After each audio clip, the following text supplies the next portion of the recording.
आपने देखा होगा, जब भी दुनिया में कहीं जंग छिड़ती है या दो देशों के बीच टेंशन बढ़ती है तो सबसे पहले स्टॉक मार्केट हिलने लगते हैं। लेकिन इसी उथल-पुथल के बीच एक ऐसी डिजिटल चीज है जिसकी कहानी बिल्कुल अलग चलती है। जी हाँ, हम बात कर रहे हैं बिटकॉइन की। चलिए, आज इसी के पीछे का पूरा खेल समझते हैं। तो फिर सबसे बड़ा सवाल यही उठता है, क्या बिटकॉइन सच में एक सेफ हेवन है, एक तरह का डिजिटल सोना जो मुश्किल वक्त में बचाता है, या फिर ये सब सिर्फ एक हवा है, एक खतरनाक जुआ? सच आखिर है क्या? आइए इस पहेली की एक एक परत खोलते हैं। अच्छा, बिटकॉइन की कहानी को समझने के लिए ना हमें पहले ये जानना होगा कि जब भी कोई बड़ा संकट आता है तो हमारे पारंपरिक बाजारों मतलब स्टॉक मार्केट वगैरह का क्या हाल होता है, क्योंकि सारा खेल शुरू ही यहीं से होता है। देखिए, जैसे ही दुनिया में कहीं तनाव बढ़ता है तो स्टॉक मार्केट गिरने लगते हैं और देशों की करेंसी भी कमजोर पड़ जाती है। अब ऐसे में हर कोई अपना पैसा बचाने के लिए सुरक्षित जगह ढूंढता है। सदियों से वो जगह सोना या फिर अमेरिकी डॉलर हुआ करती थी। पर अब इस लिस्ट में एक नया और बहुत पावरफुल खिलाड़ी आ गया है, बिटकॉइन। पता है, जब भी कोई बड़ा ग्लोबल कॉन्फ्लिक्ट होता है तो बिटकॉइन की कीमत एक तरह का 3 एक्ट ड्रामा फॉलो करती है। ये एक ऐसा पैटर्न है जो बार बार देखा गया है। चलिए इन 3 फेज को समझते हैं। पहला फेज, पैनिक सेलिंग। जैसे ही जंग की पहली खबर आती है, मार्केट में डर फैल जाता है। लोग घबराकर सब कुछ बेचने लगते हैं और इसी हड़बड़ी में बाकी चीजों के साथ साथ बिटकॉइन भी बिकता है, जिससे शुरुआत में उसकी कीमत नीचे जाती है। दूसरा फेज, भरोसे का टूटना।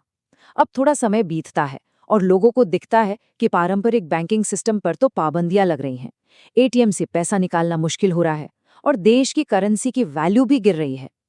ठीक इसी पॉइंट पर लोगों को बिटकॉइन का असली यूज केस समझ आने लगता है। और फिर आता है तीसरा और सबसे दिलचस्प फेज, एक जबरदस्त रिकवरी। जब पुराना सिस्टम कमजोर पड़ता है तब बिटकॉइन अपनी सबसे बड़ी ताकत दिखाता है। वो ये कि ये किसी एक सरकार के कंट्रोल में नहीं है, ये बॉर्डरलेस है और इसी वजह से इसकी कीमत न सिर्फ वापस ऊपर आती है बल्कि अक्सर पहले से भी ज्यादा मजबूत हो जाती है। लेकिन इस पूरे उतार चढ़ाव वाले खेल में एक आम निवेशक अक्सर सबसे बड़ी गलती कर बैठता है। ये समझना बहुत जरूरी है कि कैसे हमारी भावनाएं, हमारा डर, हमारे निवेश का सबसे बड़ा दुश्मन बन जाता है। जरा ध्यान दें, ये 3 गलतियां सबसे आम हैं। पहली, न्यूज़ की हेडलाइन देखकर डर में बेचना। दूसरी, हर घंटे कीमत के उतार चढ़ाव पर ही फोकस रखना। और तीसरी, सोशल मीडिया पर जो चल रहा है बस उसी के पीछे भागना। ये तीनों ही फैसले इमोशनल होते हैं और इनका नतीजा अक्सर नुकसान ही होता है। तो फिर सवाल ये है कि इस घबराहट के माहौल में सही रास्ता क्या है? चलिए अब उस सोच को समझते हैं जिसे स्मार्ट इन्वेस्टिंग कहते हैं। एक ऐसी स्ट्रैटेजी जो डर पर नहीं बल्कि अनुशासन पर चलती है। ये टेबल देखिए, ये पूरी कहानी को एकदम साफ कर देती है।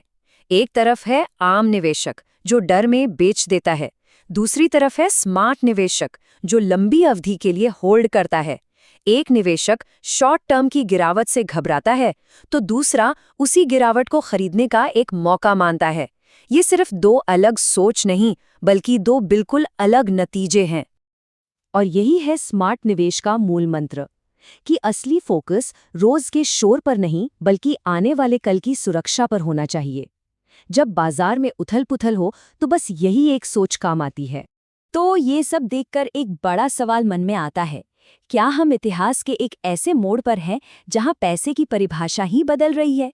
क्या बिटकॉइन भविष्य का डिजिटल सेफ हेवन बन रहा है? यहीं पर एक नया कॉन्सेप्ट सामने आता है, डिजिटल हेज। इसे आसान भाषा में समझें तो ये एक डिजिटल तिजोरी की तरह है। एक ऐसी तिजोरी जिसकी चाबी किसी एक सरकार या बैंक के पास नहीं है। तो जब देशों की करेंसी कमजोर पड़ती है या सिस्टम पर कंट्रोल बढ़ता है तो ये डिजिटल संपत्ति आपके पैसे की वैल्यू को बचा सकती है। लेकिन एक बहुत महत्वपूर्ण सच है जिसे समझना जरूरी है। हाँ, ये सच है कि बिटकॉइन शॉर्ट टर्म में बहुत ऊपर नीचे होता है, मतलब वॉलेटाइल है।